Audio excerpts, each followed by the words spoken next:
we will work. Kasi mag-stop lang tayo, God, when Jesus will come. Okay? When Jesus will return and take us to heaven. Amen. Okay, salamat sa mga young men natin offer ng song. Alright, we thank the Lord. Ngayong hapon, dito tayo. Nagkabalik tayo at verse continue tayo sa ating worship para sa Panginoon. Alright, hindi tayo magtagal. This time, tayo ulit for our scriptural reading. Luke chapter 5. Luke chapter number 5.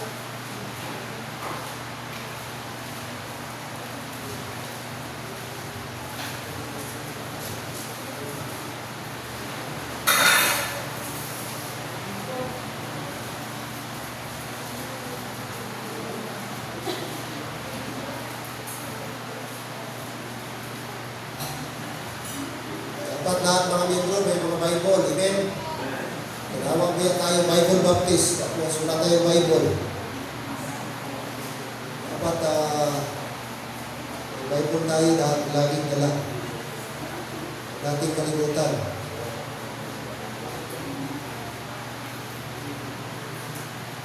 Beginning verse 1 until verse 11. Marami na tayong message narinig about this account, about kay Peter na nag-fish. But I believe na Word of God, kahit ilang bisis ulit-ulitin, may mga truths pa rin tayo makikita. Alright, I will read verse 1, please response verse 2 until verse 11. And it came to pass that as the people pressed upon him to hear the word of God, he stood by the lake of Gennesaret.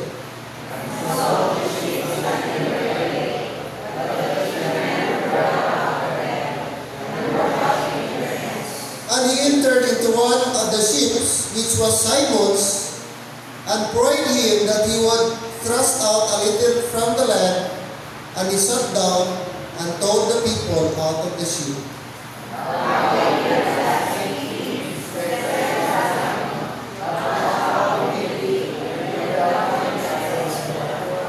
Verse 5, and Simon answering said unto him, Master, we have toiled all the night and have taken nothing. Nevertheless, at thy word I will let down the net.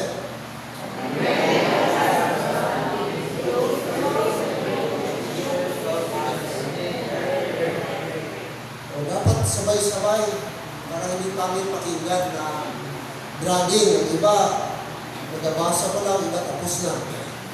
Verse 6, and when they had this done, they closed a great multitude of fishes, and their net great.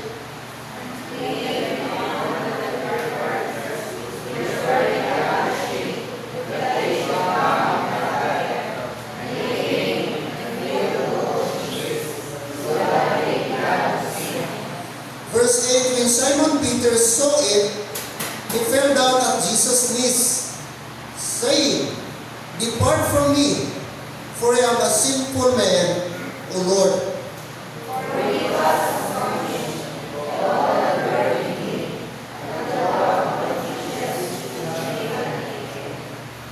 And so was also James and John, the sons of Zebedee, which were partners with Simon.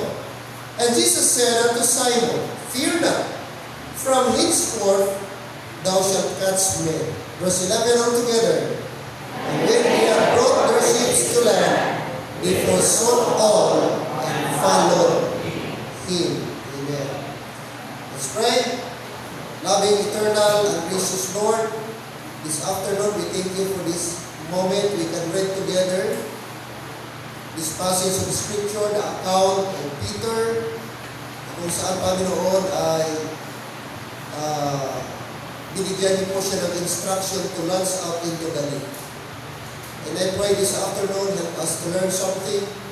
May nakita kaming truths sa mga passages, mga verses na aming binasa. And I pray, dear God, na ang Holy Spirit ang mag-enlighten siya this afternoon.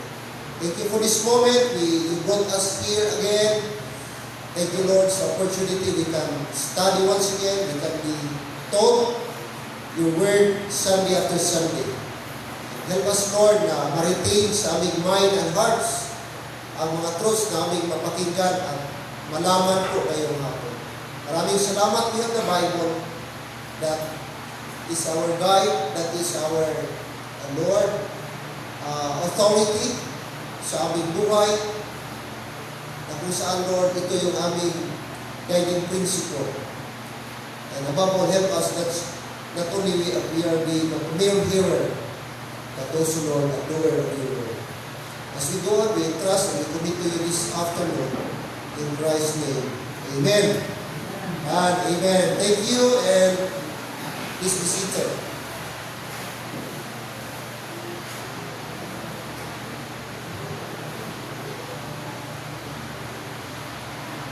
Alright. Verse number 1, and it came to pass that as the people pressed upon him to hear the word of God, he stood by the lake of Gennesaret. Now, don't be confused about the word lake of Gennesaret. Meron pa bang other lake? Marami bang lake sa Israel? Bakit may tinawag din lake of Gennesaret? Ano ba yung lake na yan? So don't be confused. Ang lake of Gennesaret is the same lake with the Sea of Galilee. So another word, another tawag sa kanya, yung Sea of Galilee is also called Lake, okay, of Gennesaret, another name for the Sea of Galilee, Gennesaret. So ang setting po, mga kapatid, this time is the Lake of Gennesaret. And here, maraming mga tao, okay, makapal ang mga tao na kung saan nakinig, lumapit upang makinig sa teaching at of course, no preaching ng ating Panginoon. At sabi dito, they pressed upon him to hear the word of God. Very good, mga kapatid, sapagkat ang mga tao dito eager, excited sila na mapakinggan mismo ang teaching ng ating Panginoon Jesus. And after a while, in verse number 2, hindi natin alam ano po yung gap nila, hour ba, moment ba, or minutes ba, after sa preaching ni Jesus Christ, nag-proceed po ang verse number 2. At doon sa side, itong lake, so most likely, imagine natin na nasa shoreline sila. Nasa, kumbaga sa ating beach. Okay, sa gilid. At nung nakita po ng ating Panginoon, na mayroong bakanting mga boats, ships ang tawag dito, pero ito maliit lang, fishing boats. Sabi ng Bible, verse 2, nakita ng ating Panginoong Isus, girequest po niya si Peter. And so two ships standing by the lake, but the fishermen were gone out of them and were washing their nets. So wala na po. Kumbaga, kung sa sasakyan, pag-park na nila yung kanilang mga boats. Kasi ang sitting dito, maliwanag na, morning na. Ang ginawa ng mga fishermen, typical ng mga fishermen, habang wala silang schedule o gabi pang schedule nila, ina-check nila ang kanilang mga nets kung may mga butas, ina-repair nila. At tinatanggal nila yung mga, sabihin natin, mga something na nakadikit doon sa nets nila. And verse number 3, and he entered into one of the ship. So ginamit ni Jesus Christ yung isang ship na bakante. And it so happened na yung ship pala o fishing boat na ginamit ni Jesus Christ, pagmamayari ni Peter o Simon.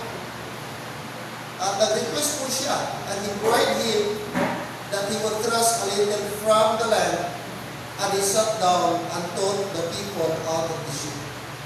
So ating makita dito, continuation pala ito. verse 1. So pagsakay ni Jesus Christ doon sa boat, parang yun yung pulpit niya. Mayroong gamay yung distance sa mga tao. Maybe overcrowded yung mga tao. Hindi na masyado makahinga si Jesus Christ, hindi na siya conducive para sa kanyang teaching and preaching. Kaya, ang naisip niya, doon muna doon sa boat, doon siya sumakay. At nagpatuloy siya sa ng Bible, and he sat down and taught the people out of the ship. Ating makita ang ating Panginoon kung ano yung available sa paligid, ginamit po niya. Kung ano yung mga andyan na hindi niya gamitin. Okay? So ang ating Panginoon, indigenous. No? Anong available? Verse number 4. At hindi lamang siya, mapansin natin, hindi lamang ginamit niya at girequest niya si Peter na itulak konti sa tubig ang sasakyan ni Peter upang gawin niyang platform sa pagtuturo. After sa kanyang teaching, napansin niyo po, verse 4, na when he had left speaking, ibig sabihin, tapos na si Jesus Christ sa kanyang preaching. Anong next niya request kay Peter? And he said unto Simon, this is the second request kanina, itulak konti, thrust a little from the land. Alright? Second request niya, kay Peter, launch out into the deep. That means, inutusan niya si Peter na magbalik sa laot. Nasundan niyo mga kapatid? Mangisda ba? Magbalik doon. Launch out into the deep and let down the nets or your nets for a draw. Para makakuha. Ang instruction ni Jesus Christ, let down your nets. And verse number 5. And Simon answering. So don't be confused, ha? Repeatedly, ginamit ni Jesus Christ ang word Simon. Hindi Peter, Simon. Simon ang ginamit niya na pangalan dito. Simon, verse 5, and Simon answering said unto him, the Jesus Christ. So, nagbigay instruction si Lord Jesus Christ, Peter, balik ka doon sa laot, at mangisda ka, ihulog mo yung pukot, o yung lambat mo, para may kuha kayo. Pero ating makita dito yung contest ni Simon. Nag-contest siya. Verse 5. And Simon answering said unto him, Master, we have toiled all the night. All the night. At ang kanyang conclusion at ang result, ibig sabihin, pag sinabing toiled all night, pag start mo yung dark moment o dark hour until madaling araw, nangisda sila. Hindi lang po portion ng gabi, but whole night. Sabi ng Bible, all night. Most likely, 6 in the evening nag-start, 16 po sila natapos. 12 hours na. Ang kanila hindi sabi midnight lang, but all night. Nakuha niyo ba? Napansin niyo? So, grabe yung nila, effort nila. At grabe yung oras nila ba na gigugol doon sa dagat para mangisda. But sadly, sabi ng Bible, and have taken nothing. Walang kuha. Walang huli. Kahit isa wala. Imagine mo, so di natin mablame si Peter kung ayaw niya magbalik o medyo na-protest si Peter na, Lord, we toiled all night and have taken nothing. Pero I like this phrase mga kapatid. Nakita niyo po semicolon, dalawang dot. Nevertheless, yung word yan, yun yung turning point. Nevertheless, sa Tagalog, datapuat. Nevertheless, ito yung of chance, meron na ditong transition. Nevertheless, at thy word, I will let down the net. Amen? Yun yung word, mga kapatid, the turning point sa life ni Peter. So makita natin dito. Okay? So first thing, ating ma-learn, mga kapatid, itong word na at thy word, yung word dyan, na pinaka-highlight. Underline the word, at thy word. Kaninong word? Si Jesus Christ. At thy word, number one, it means trusting God above our experience. Amen? Trusting God above our experience. Now take note, si Peter, experience ito po. Peter was a fisherman by profession. Peter is an experienced fisherman. He has knowledge. He has skill. Tama? Andiyan lahat sa kanya lang. Hindi season. I mean, hindi amateur ito. Hindi beginner na fisherman si Peter. I believe, maliit pa siya kasi kasama na niya yung tatay niya, ang isda. And probably, hanggang namatay yung tatay niya, pinasa sa kanya yung bangka. Pinasa sa kanya ngayon yung pangisda. Maybe yun yung way of living nila. That's their means of living to support their family fishing. So, hindi ito bagito si Peter talagang season. Kaya mismo si Peter, nung una, alangan siya. Isitan si Peter, Lord, we toiled all night.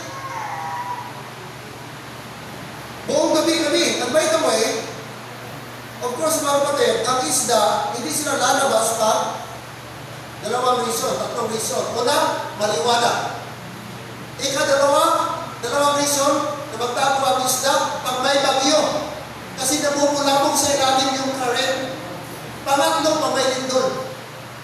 Kaya expect natin, basta may lindol, may tribo doon sa ilalim, matagal yung isda, ang mga fishermen, matagal yan, ilang days pa yan sila makakuha doon sa dagat. Kasi nabubulabog. Una, pag maliwanag ang buwan. Number 2, pag magbagyo. Number 3, pag may lindol. Kaya si Peter, alam niya, sabi niya, Lord, kung sa gabi, buong gabi kami, wala kaming kuha, wala kaming huli, how much more ngayon umaga? Kasi ang mga isda, pag umaga at kalma yung tubig sa dagat, doon yan sa mga bato, sa mga corals. Nagtatago sila, ang iba natutulog. Hindi ba alam, ang isda natutulog din? Yes. Kala nyo kayo na natutulog? Pati isda natutulog din yan. Di ba natutulog ang isda? Ipakita mo ba yun na?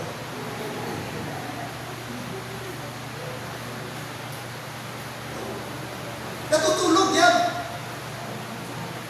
So kung sa human natin, kung this experience ni Peter, mahirap talaga makakuha. Kung gabi, naglabasan ng mga isda, kung gabi, na supposed to be design ang gabi para manghuli ng isda, kaya ang isda, pag gabi ba, lalabas sila, maghanap sila ng pagkain nila. How much more ang araw? Kung wala silang kuha sa gabi, how much more sa araw? Amen? Kaya mahirap talaga, imposible. Kaya din natin mag-blame si Peter kung sabi niya, Lord, we toiled all night. Buong gabi kami, Lord, nagpagat. Buong gabi kami nagpuyat para mag-isda. Pero, wala kaming kuha. Imagine mo, maybe this is the first time sa buong life ni Peter na nag-isda siya ba na walang huli. Imagine mo, very frustrating sa part ng isang tao na grabe yung effort mo, wala kang tulog, wala kang pahinga, para mag-isda, tapos di isa, wala kang kuha. Kita siguro ba, mag-isda tayo, hindi ba tayo expert, pero kahit pa paano siguro, pag naghulog ka ng, anong tawag doon? Taga ba? Kahit wala kang pukot, kahit di ka expert, maglagay ka lang doon. May nakita ba ako, yung locust pala, ang tawag doon, yung pusit, kahit wala Brad, pwede ka makahuli. Ang ginawa nila, yung kutsara, yung pang-scope ng kutsara, pinutol nila. Tapos ginagyan nila ng hook. Maraming ng kutsara, pinutol nila, ikat nila yon, tapos gidugtong-dugtong. Tapos yung scope ng kutsara, na pinutol nila, yung spore, nilagyan ng hook. Tapos, ipaganon-ganon nila. Yung mga octopus para, ma-attract sila doon sa parang silver. Hahabulin nila. Paghabol nila doon sa silver, yung kutsara, iganon nila yung parang tentacles nila, iganon nila. Pag ganon, mag-hook na sila doon sa, ma-attract sila. So, makakuha sila. So, kahit di ka expert na fisherman, kung mayroon ka parang DIY na idea, pwede ka magkatuwa. Amen? Now take note, si Peter, expert na fisherman. Alam niya kung saan ang maraming isda. Alam niya kung saan ang anong oras at ang right spot na maraming isda. Hindi natin na-question si Peter, veterano si Peter. And no wonder, mga kapatid, nag-protest siya. But later on, na-realize niya. Pero sabi niya, verse number 5, ito yung mga kapatid, nevertheless, at thy word, I will let down the net. Pero Lord, yes, wala kami kuha last night. Pero dahil ikaw ang nagsabi, susundin kita. Yun yung salita niya. Amen? You know what? Sometimes, mga kapatid, we depend so much on what we know that we forget what God knows. Amen? Minsan mahirap sa tao na intindi ang isang bagay. Alam niyo mo bakit? Dahil sa experience. Good experience is good, but sometimes mayroong disadvantage pag maraming experience ang tao. Kasi sometimes ang tao, ang danger ba, doon na siya mag-depend sa kanyang experience. Hindi na sa power ng Panginoon. Nakalimutan niya na mas powerful ang power of God kaysa ating experience. Kaya sabi dito, trusting God above our experience. Kahit gaano tayo ka-experience God, gaano tayo ka-familiar sa ating trabaho, alam na natin ang routine. Dapat ang ating trust God nasa Panginoon pa rin. Ating confidence nasa Panginoon pa rin. Sometimes, nabulang tayo sa ating experience. Very clear ang Bible. Few Sundays ago, sabi ng Bible, cursed is the man that trusteth in man. Doon sa Jeremiah. Pero nung sabi sa Proverbs ba, trust in the Lord, chapter number 5, very clear. Trust in the Lord with all thine heart, and lean not unto thine own understanding. Amen? In all thy ways, acknowledge Him, and He shall direct thy path. Trust in the Lord. Si Peter, pwede siya mag-argue. Maraming pwede sabihin ni Peter, Lord, hindi mo alam yung sinasabi mo. Hindi ka, Lord, hindi ka fisherman. Hindi mo alam kung ano ang fishing. Pwede sabihin ni Peter. But you know what, mga kapatid? Because Peter knew that the person who told him was not an ordinary person, but it was the Lord Jesus Christ.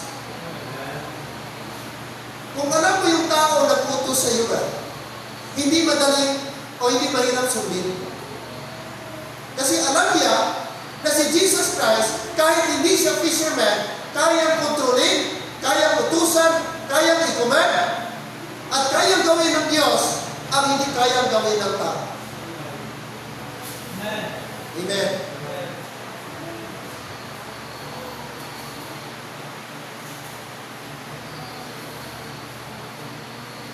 Anong mensahe dito, church? Ang gusto ng Panginoon sa atin, yung pag-response tayo sa Kanya. Huwag tayo mag-doubt sa Kanyang instruction. Ang gusto ng Panginoon Diyos, just trust me. Yun lang yung gusto ng Panginoon. Hindi na tayo dapat mag-argue sa Panginoon. Hindi na tayo dapat maghanap pa ng proof o sign. Sapagkat ang real faith, hindi na maghingi ng sign. Ang sign sa mga Hudyo yan. Ang sa ating panahon ngayon, sabi ni before, for we walk by faith and not by sight. Amen? For we walk by faith and not by sight. Sabi niya sa Corinthians, if I'm not wrong, chapter 4, verse 18, for we look not on the things which are not seen, but the things which are not seen. For the things that are seen are what? Temporal. But the things which are not seen are eternal. So lahat na nakikita natin daw, hindi natin tinitingnan, hindi natin hinahanap ang mga bagay na hindi nakikita o nakikita. Sa halip, ang mga bagay na hindi nakikita, sapagkat ang mga bagay na nakikita ay temporal. Subalit ang mga bagay na hindi nakikita sa mata ay eternal. Kaya kung maghingi tayo ng proof para tayo maniwala, maghingi tayo ng sign bago tayo magsunod, mga kapatid, that is not faith. Si Peter may mga bagay sa di na naintindihan dito, Lord, bakit ako pa? Bakit ngayon pa? Buong gabi nga kami puyat. Wala kami kuha kahit isa. Ngayon di pa kami nakarecover sa pagod namin. Ay ngayon, uutusan mo naman kami na babalik doon para mag-isda. Kung kagabi wala kami kuha, how much more ngayon na araw? Ibig sabihin ni Peter yun. Pero tingnan niyo mga kapatid, nevertheless, that's the word. That means mayroong trust si Peter. That means mayroong siyang confidence si Peter.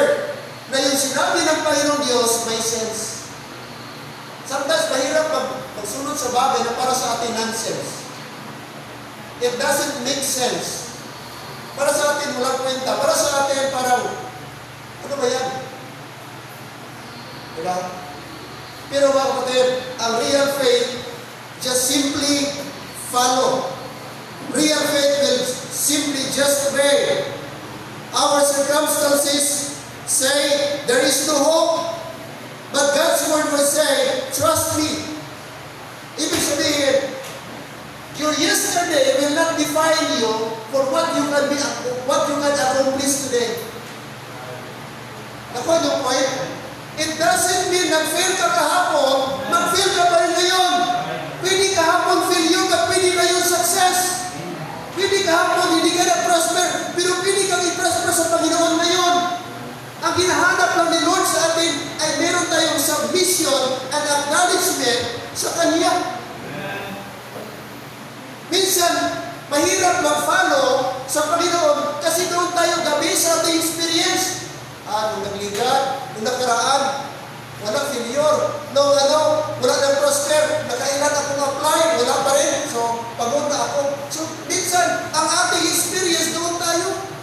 Yun yung magiging block, magiging hindrance, magiging obstacle na maka-progress tayo because we keep on looking back. Are you listening?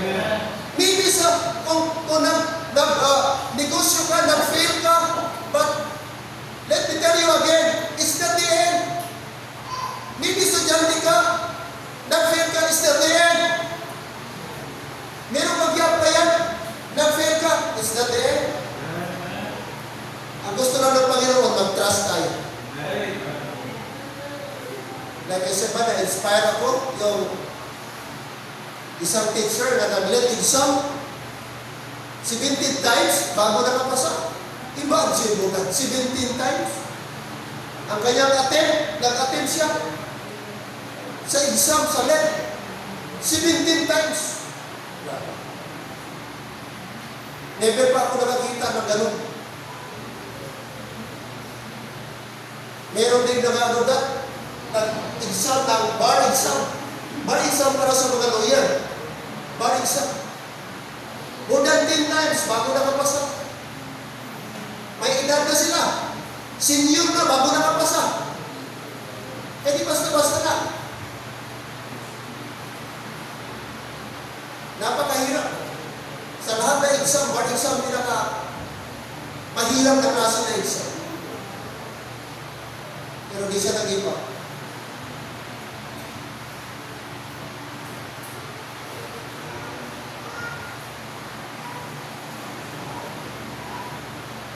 Again, let me repeat, church. Don't let yesterday's failure determine today's experience. Huwag mong hayaan yung failure mo yesterday mag-determine sa iyo kung ano ka ngayon. No? Dali ka na, mag-give up ka na. Simply because kaya na-fail ka before, forever ka na failure. No! Kaya maraming tao na-fail before, pero they never give up. They keep on, and they keep on, and later on, makita natin ang progress. Kaya si Peter, sabi niya, Lord, parang mahirap yata yung utos mo sa akin kasi kagabi wala kami kuha. Pero Lord, itry ko ngayon.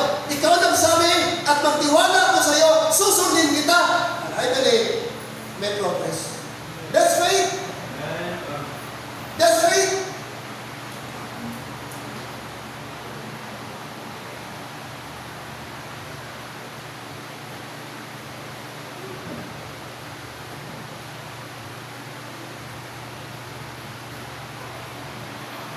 Trusting God above our experience. That's faith. That's at thy word. Yan ang ibig sabihin, at thy word. Lord, dahil salita mo ito, naintindihan ni Peter na hindi ordinaryong tao ang nagsabi sa kanya. Instead, alam niya na si Jesus Christ. At kapag sinabi ni Kristo na ito yung gagawin niya, I believe, totoo yung sinabi ng Diyos. At thy word. At thy word. Second thing we can learn about this account, mga kapatid. Trusting God above our experience, but also obeying despite difficult circumstances. Obeying despite of difficult circumstances. Take note the word, we have toiled all the night. Kung ano yun?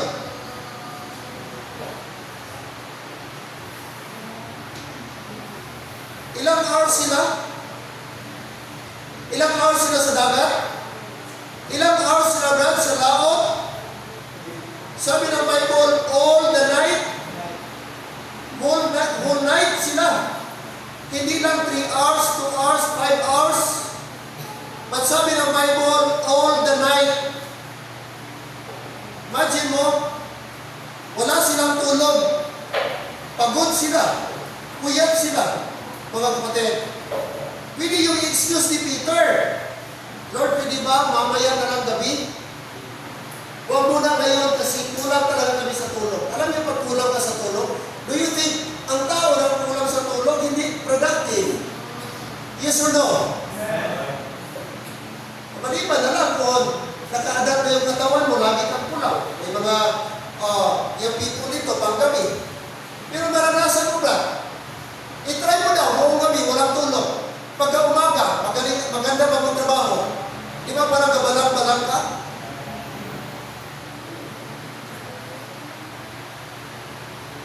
Nag-attend kami one time sa conference doon sa Bukidnon. Last night ng conference, parang natapos, nakaalis kami doon sa video, alas 11. Nag-travel pa, papunta doon sa aming dituluyan na bahay ng member. Tapos, alas 3, nagbiyahe kami. Ang tulog ko, iwan ko lang kung may 2 oras. Nag-travel pa from Bukidnon, pabalik dito. Kasi alas 2 ng hapon, dapat mahabol ko. Kaya alas 2 ng hapon, meron akong ikasal. So, alas 3 pa lang ng madaling araw, nagbiyahe na kami, gising na. Alam niyo ba kapatid, grabe talaga ang struggle ko. First time sa buong buhay ko nag-travel na gano'n. Aside na foggy, siyempre ang mata mo may madilim, Kadubor tayo na makita mo yung daan. Plus, pagi pa yung daan, kay madaling araw daan, bukid nun pa, makapal ang fog. So magdubor tayo ng mata mo. Plus, pagod ka pa, tapos talagang gusto ipikit ang mata mo. Ginagano ko lang talaga, ginarap ko yung mata ko. Grabe talaga, parang ano na talaga ako. Sabi ko, di pwede ako magpikit. Kahit sikas lang, kasi pag magpikit ako, wala na, baka mahulog kami sa bangin. Kasama ko si Mambil, si Glenn, ito si Mauricio, Sir Alden, Pastor GC Lanura. Ilan kami? May one time pag-arit na kurbada, pag Lanura, malapit na kami sa Carmen. Na-overshoot ako. Pagliko ko gano'n, naglampas doon, nahulog kami doon sa karsada, nag-overshoot doon. Hindi ko na buti na lang na pabalik ko. Muntik na. Mahirap pag wala kang tulog. Ang mind mo, hindi gumagana. Ang katawan mo, parang ang reflexes mo, mahirap. Ang decision making mo, mahirap. Ang mind mo ba? Naintindihan natin si Peter. Sabi niya, Lord, we toiled all the night. Buong gabi kami kulang ng tulog. Nagpuyat kami. Pero despite na si Peter pagod si Peter, kulang sa tulog si Peter, puyat si Peter, pag sabi niya, at thy word. Amen. At thy word. Sabi niya, kapatid, they were tired, they worked hard all night, their nets were empty, yet Jesus said in His essence, try again. At sometimes, mga kapatid, obedience is the hardest when we are tired. Obedience is hardest when we are discouraged. Obedience is hardest when we are disappointed. Mahirap mag-ubi kung disappointed. Mahirap mag-ubi kung sugatan. Mahirap mag-ubi kung discouraged. Mahirap mag-ubi kung tired. Minsan, meron ako i-request mga men, ordinary, or mga men o mga members dito sa church, not emergency, meron tayong ganito. Pwede ba ganun? Mabasa mo ang body language ng tao kung ang pag-obey, joyful ba o hindi? Kahit di magsalita pa, body language, mabasa ko kung itong paggawa niya, nag-obey lang ito dahil napilitan kay pastor. Kaya kung hindi pa si pastor nagsugod dito, nagkumod-kumod na ba? Pero dahil si pastor man, walang choice, hindi ka. Hindi na si pastor ay. Mahirap pag gano'n. Pero si Peter, mga kapatid, kahit pagod siya, kahit na-frustrate siya, kahit discouraged siya kasi buong gabi, wala siyang kuha. Pero dahil si Kristo nagsabi, si Jesus Christ nagsabi, at naniwala siya na kahit araw, pwedeng i-provide ng Panginoon na may makuha silang isda.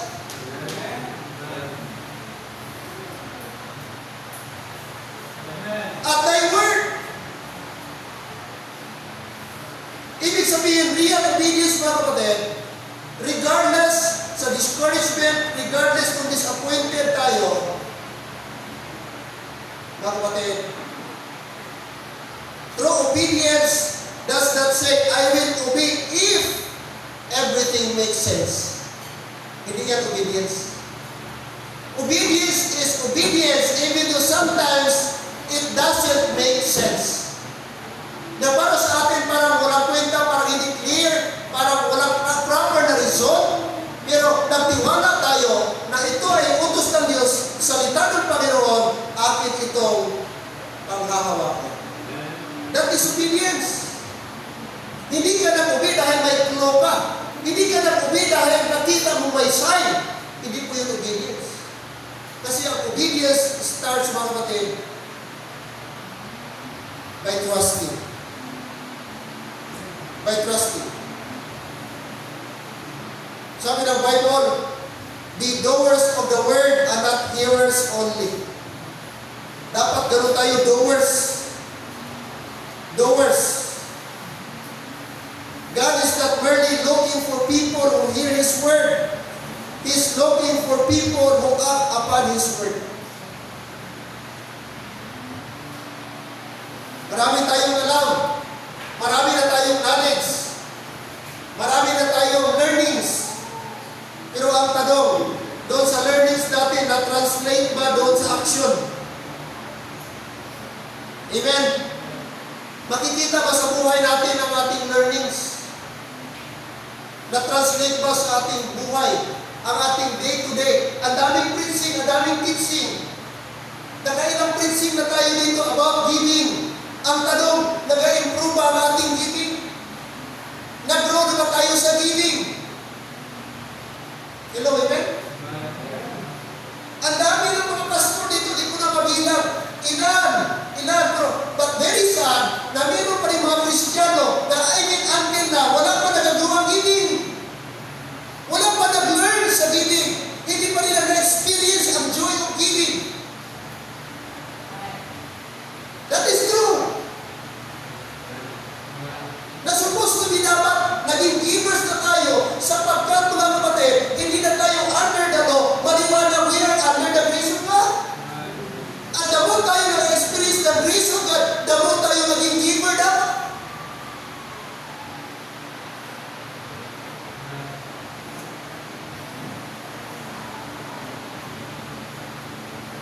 Paano natin masabi na we are obedient? We are obeying God's word. Nakailang na tayo dito, sermon, message about modesty. Paulit-ulit na ang babae magdamit ng tama. Respetado, modest, kagalang-galang. Bakit marami pa rin mga members nagpapantalon?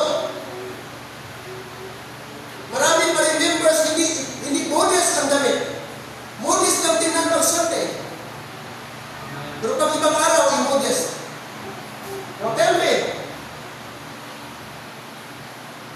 bakit sa ibang mga churches, pag nag-preach ang pastor about modesty, bakit ang daling mag-adapt ng mga members? Bakit isang salita ng pastor na nag-obey, nag-comply ang mga members? Bakit dito napakahirap mag-obey ng modesty? Now tell me, paano natin masabi at thy word?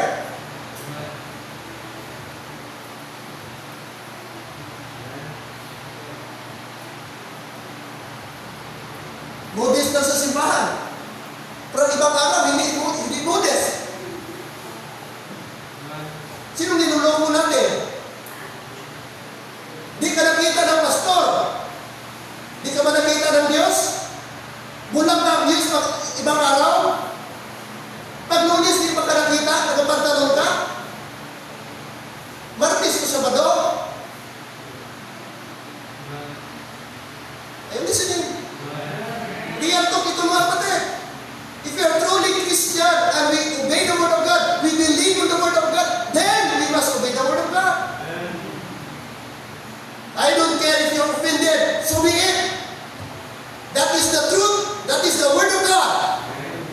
And I am bound to preach the word of God. It is my duty as a preacher to preach the word of God.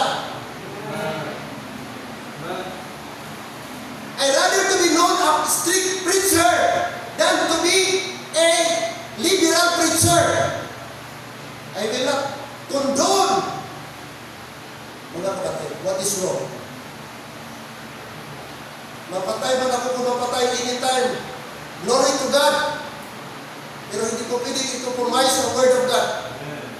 I am accountable to preach. I am accountable sa inyo mga kapatid.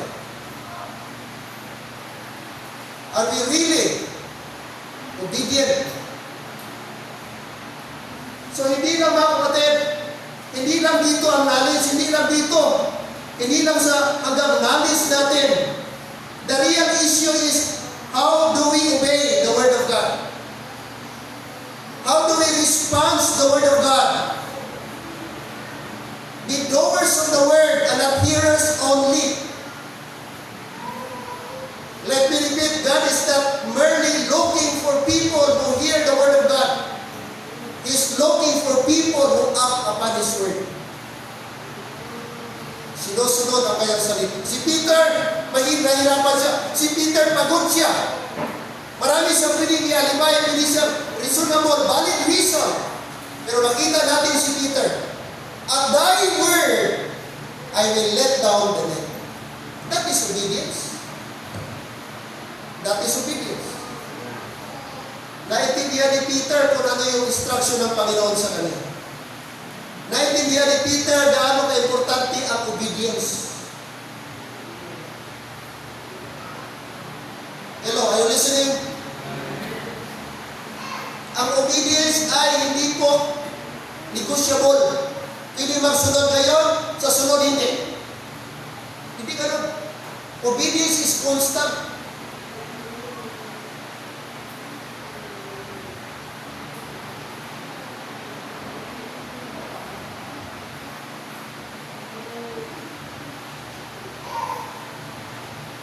Look again, verse number 5, verse number 6.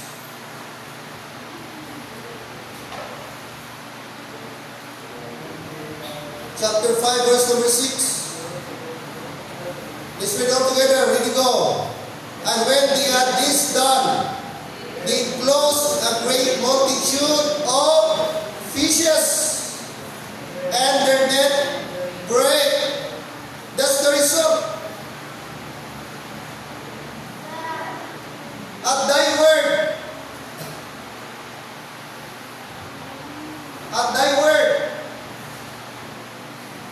obeying,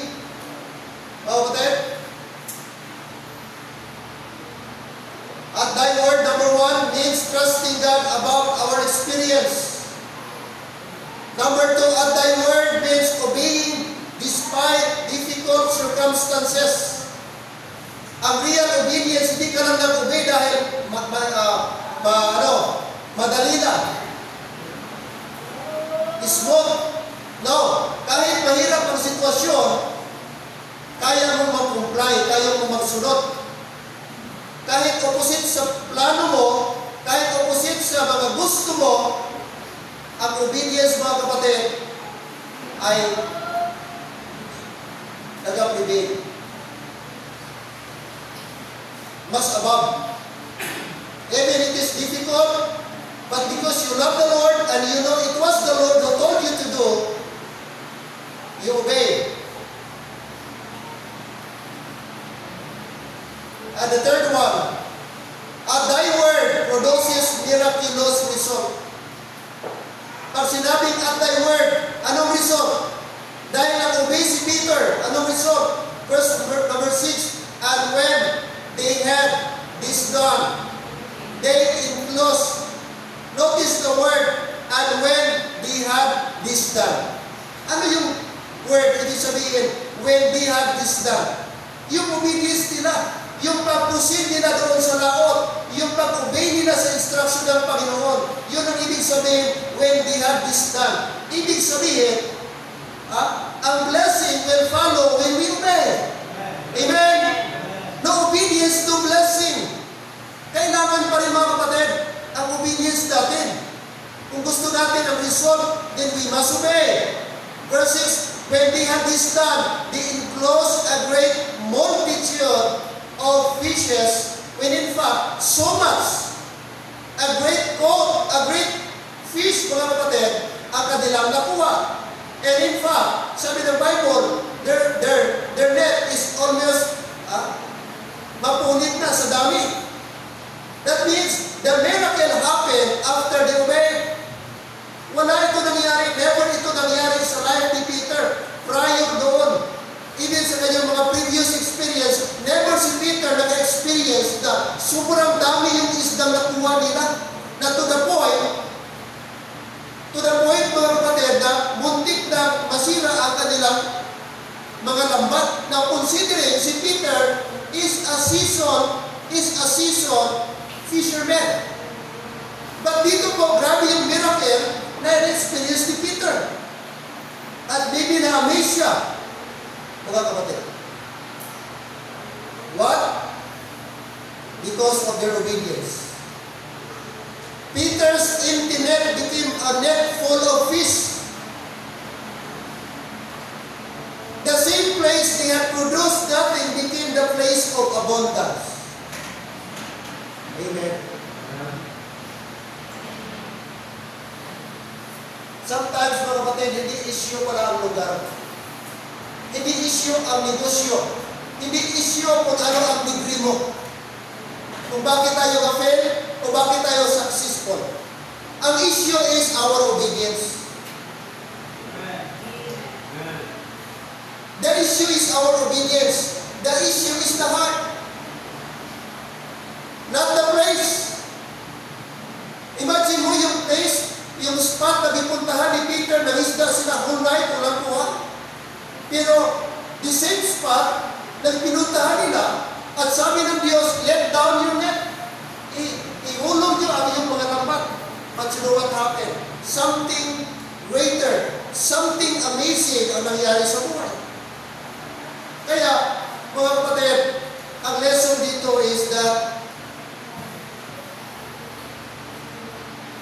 ang hinahanap ng Diyos sa atin, ating obedience. Kahit ano natin paningkamot, pag wrong ang ating priority, mapapagod na lang tayo.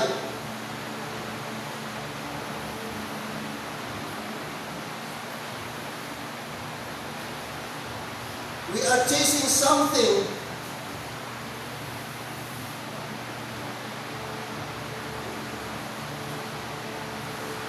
that is temporal.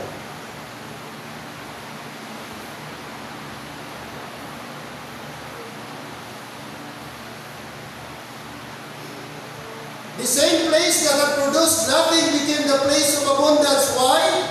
Because Peter acted at the word of Jesus. Hindi problema yung experience ni Peter. Hindi problema yung skill ni Peter. Hindi problema, mga kapatid, yung ability ni Peter. Nandun lahat. Mga kapatid, the problem is that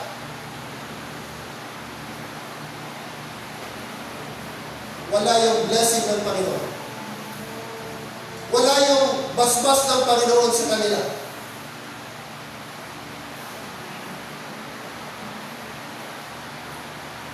We cannot manufacture miracles, but we can obey God's word. There are things God may want to do in our lives. Families, churches, and ministries. But we must first be willing to say, at thy word. Pag hindi natin isubmit ang ating plano, hindi natin isubmit ang ating mga actions and decision, mga kapatid, at mag-act lang tayo sa ating sarili, don't be surprised na walang result.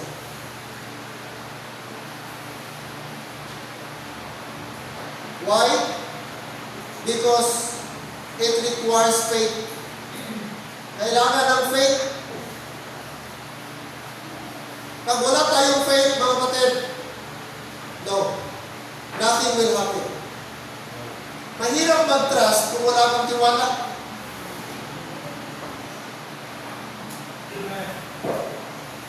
Faith is not simply believing that God can, but faith is believing God enough to obey Him. Ganun ang faith, hindi lang yung nagtitiwala tayo kaya ng Diyos. Yes, kaya ng Diyos. Pero ang real faith, mga kapatid, is believing God is enough to obey Him. Sundin ko lang. Anong nangyari kay Abraham? Sabi ng Panginoong Diyos, get thee out of this land, out of thy country, out of thy fathers, out of this kindred, and I will show thee the land which thou knowest. Sabi ng Diyos, mahirap yun. Doon ka na lumaki, doon ka na nagsikat, doon ka na nagkapamilya. Pamilyar ka na sa lugar, nandun yung lahat, mga kapatid. And then one day sasabihin ng Diyos, get thee out of this land. Alis ka dito at pupunta ka, igagay kita sa lugar, mga hindi mo familiar, alone. He was called to go out. Hebrews chapter 11, verse 8, tingnan niyo po. Anong sabi ng Bible? Di called ng writer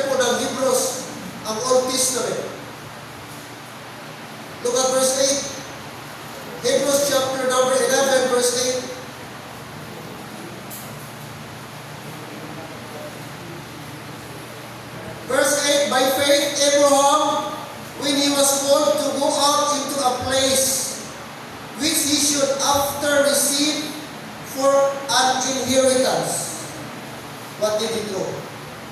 Obeyed, sumunod, and he went out, umalis siya, not knowing whether he, what?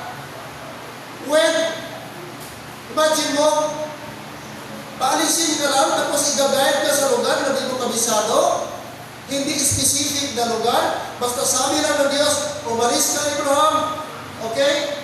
Iwanan mo yung pamilya mo, ang lugar na ito, at pupunta ka sa lugar na ganito. Pwede mag-question si Abraham, Lord, pwede ba mag-alis ako, pupunta ako, pero pwede ba may specific na lugar ang puntahan ko? Pwede sabihin ni Abraham. Pero dito sabi ng Bible, not knowing whether he went. Para bang inutusan ka. O sige, magbili ka na ganito sa lugar. Binigyan ka na ng instruction, magbili ka. Pero di sinabi, saan? Napakahirap.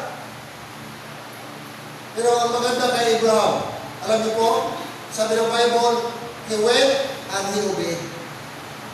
He never questioned God. He never argued with God. He never murmured or complained. He simply obeyed God. He was called out to go. Abraham obeyed without knowing everything that would happen. Peter let down the net without knowing what would be the result. We don't need to understand everything before obeying God. We simply need to trust the one who gave the instruction. Amen? Sundin lang natin. Sayang, sige tayo daladala ng Bible, sige tayo basa ng Bible every Sunday, tapos di mo nakita sa buhay natin ang ating binabasa, pinapreach. Grabing effort ng pastor, grabing sigaw ng pastor, nagkapaos ang pastor ka-preach, tapos sa buhay natin, pag-ulis natin, pag-uwi natin, wala pa man ang resulta. Where is your obedience? Where is your faith? Saan ba ang tiwala mo? Kung nagtiwala ka, taniwala ka sa salita ng Diyos, dapat nakikita sa buhay mo. Na isina sa buhay mo, i-apply mo ang natutunan at narinig mo na salita. Hello?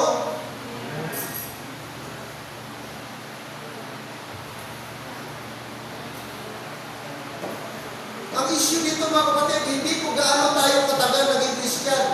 Hindi ko gaano kadami ang narinig natin na salita ng Word o salita ng Diyos, preaching. Ang issue dito, paano natin i-adapt? Paano tayo namuhay?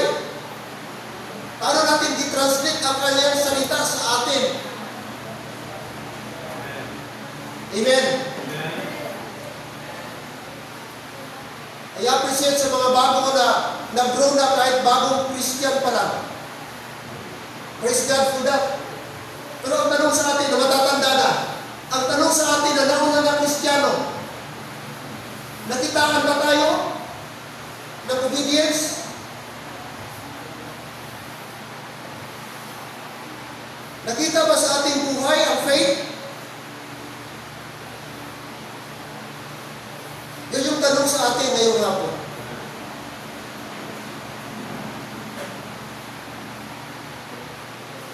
At thy word,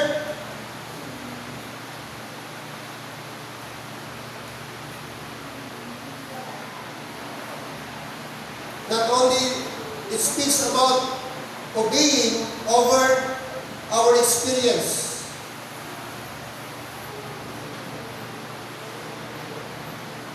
At thy word, that means produces miraculous result. Again, pag wala tayong obedience mga kapatid, don't expect that God is going to bless us. Don't expect we can have God's favor. Hindi yan. Sige ka, pray ng blessing. Lord, bless me. Tapos di tayo ga-obey sa Kanya. Hindi.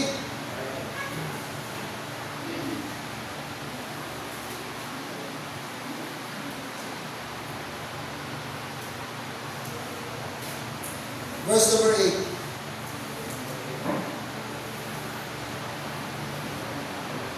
Luke chapter 5, verse 8. When Simon Peter saw it, nakita niya gaano kadami yung kanilang kuha. Muntik na silang ang kanilang lambat, halos mapunit na. Sa ginawa po nila, verse 7, and they beckoned unto their partners, tinawag nila yung mga other fishing boat nasa unahan. And they beckoned unto their partners which were in the other side, other ship, that they should come, tulungan sila, and help them. And they came and filled both the ships, so that they began to sink. Imagine mo sa sobrang daming kuha nila, muntik na malunod, pati yung kanilang mga isda na dala, pati yung kanilang bangka, sa sobrang bigat. Imagine mo gaano kadami yung kuha nila. Verse 8, na-realize ni Peter. Ano sabi ni Peter, verse 8? When Simon Peter saw it, he what? Fell down at Jesus' knees, saying, Depart from me, for I am a sinful man, O Lord. Number 4 and last, at thy word. That means, can change the direction of your life. Change the direction of your life. Anong sabi ni Peter? Depart from me, for I am a sinful man, O Lord. Na-realize ni Peter na kasalanan niya, mali niya. Yung una, nakipag-argue sa Panginoon. It seems na protest siya. Gi-question niya ang authority ng Panginoon. Gi-question niya ang word of God. Lord, we have toiled all night. Pero mga kapatid, nung nakita niya paano nag-work si Lord sa buhay niya, at na-realize niya na totoo ang sinabi ng Diyos, anong sabi ni Peter? Depart from me, O Lord. Depart from me, for I am sinful man, O Lord. Sometimes, mga kapatid, i-allow ng Panginoon sa atin na ma-realize natin na mag-fail tayo o nag-fail tayo para gusto ng Panginoon ma-realize natin na never talaga tayo na mag-trust sa ating sariling wisdom. Mag-trust sa sarili nating experience. Mag-trust sa ating sariling ability. Mag-trust sa sarili nating intellect. Gusto i-realize ng Panginoon na at the end of the day, sa Kanya lang tayo talaga mag-depend. Amen? Hindi ang ating intellect, hindi yung ating ability, hindi yung ating experience, kundi ang power lang ng Panginoon talaga.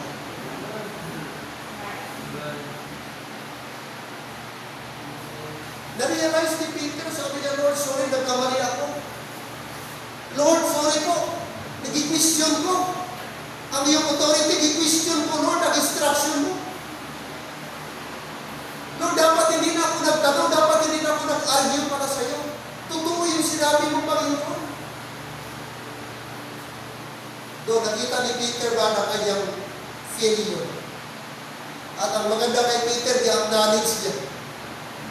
In fact, sabi ng, ito, verse number 8, he fell down.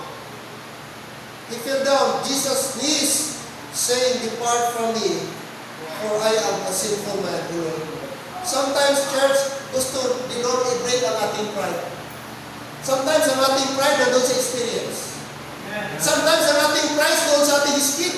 Kaya ko ito, alam ko na ito, matagal ko na ito, dati ko na ito ginagawa, nagawa ko na ito before.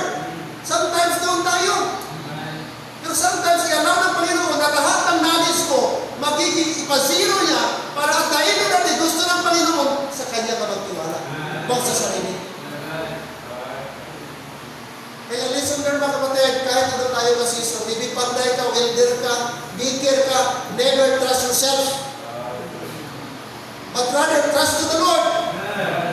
Kaya yung wisdom mo, yung knowledge mo, na ngayon, doon ka nakadepend, doon ka nakasandal, pwede isang araw ba, tuloy ng Diyos niya. Take note, si Lord ang nagbigay niya. Blessing lang yan. Gisyer sa'yo. Blessing lang yan. Nag-i-alam ng Diyos sa'yo. Pero anytime, pag hindi mo na i-honor sa Lord, matingala ka, pwede yan isang iglap mo wala sa'yo. Kaya anong sabi ni John? He must increase, I must decrease.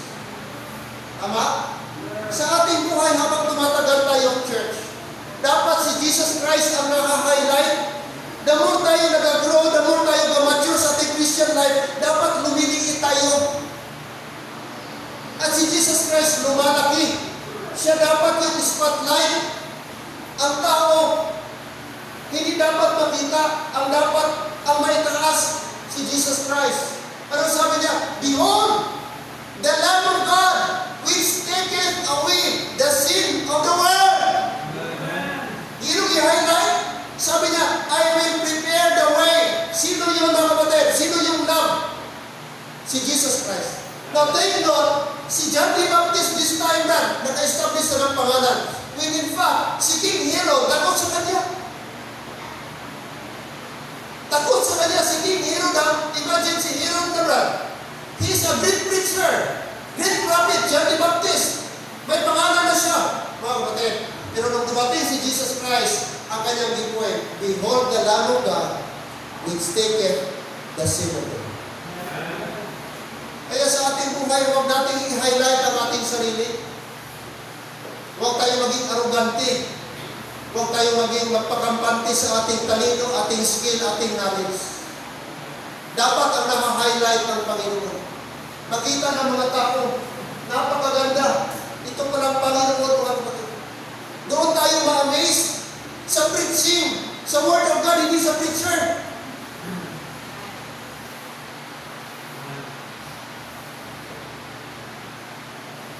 Sa tradisyon, mga kapatid, ang naka-highlight mga preacher.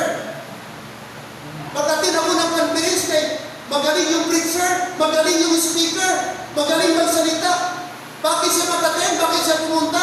Hindi siya after sa Word of God, hindi siya after sa preaching, but the preacher. That's very sad. Maganda yung kapatid yung mag-attend ako ng preaching.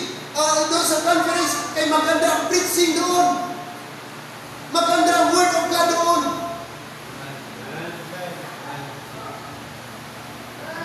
Kaya graduate na tayo dyan. Salamat. Punta ka na mga simbahan ba? Sino ang pabida-bida? Speaker number 1, gusto niya marapawan itong speaker number 1. Pag sabi ng number 2, palapawan man niya. Pag sila po ni speaker, lapawan na niya itong una sa iya. Para ganon-ganon na. Hindi dapat ang highlight, hindi na na-magnify ang Word of God, ang mga preacher na. Kung sa ano pa, nagpa-English na lang.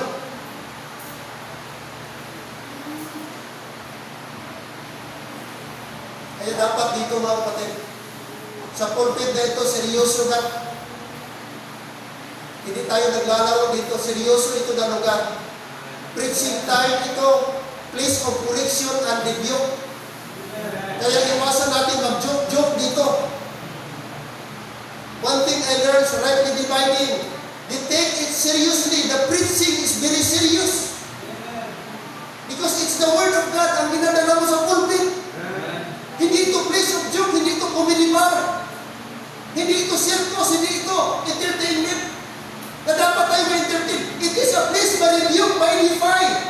Tayo with the Word of God.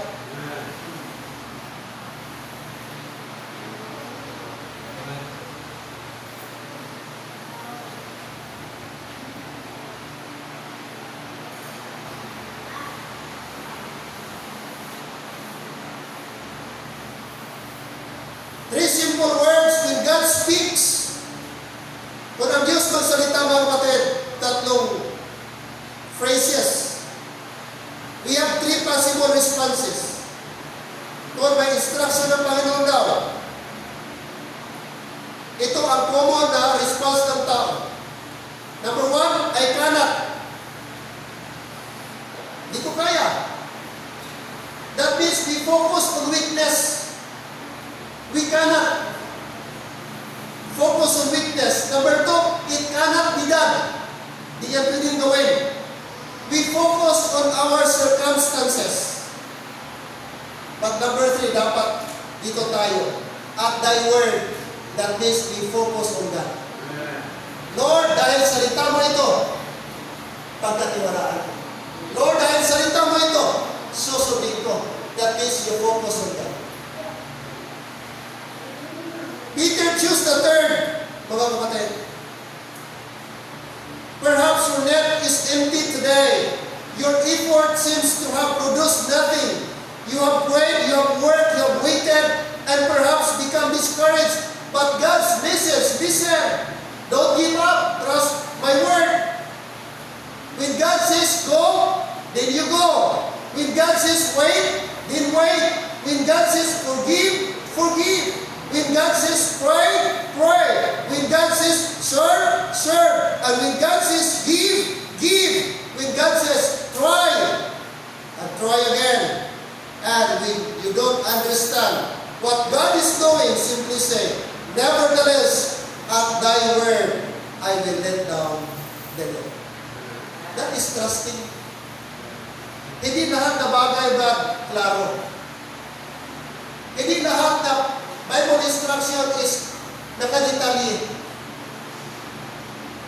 Walang promise ang Panginoon. Peter, pag nag-ubi ka sa akin, bibigyan kita ng maraming kuha, maraming huli. Walang sinabi si Jesus Christ.